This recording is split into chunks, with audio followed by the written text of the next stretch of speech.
కనిపెట్టండి. గర్భఫలం కొరకు కనిపెట్టండి. వివాహం కోసం కనిపెట్టండి.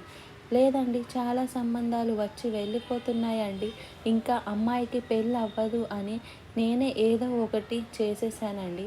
చేసిన తర్వాత ఇట్లా అయిపోయిందని ఏడ్చేవాళ్ళు ఎందరో ఉన్నారు. చాలా వచ్చిపోయారంటే అది దేవుని చిత్తం కాదమ్మా. దిగులు పడకండి. దేవుడు ప్రార్థన చేసి వీక్షిస్తే దేవుడు తన చిత్తంలో తీసుకొస్తాడు. వివాహాల విషయంలో కనిపెట్టండి, ప్రార్థించండి. గృహాలు మారే విషయంలో కనిపెట్టండి. అన్నిటికంటే ముఖ్యంగా ప్రభువు కొరకు కనిపెట్టండి. ఓర్పుతో కనిపెట్టండి.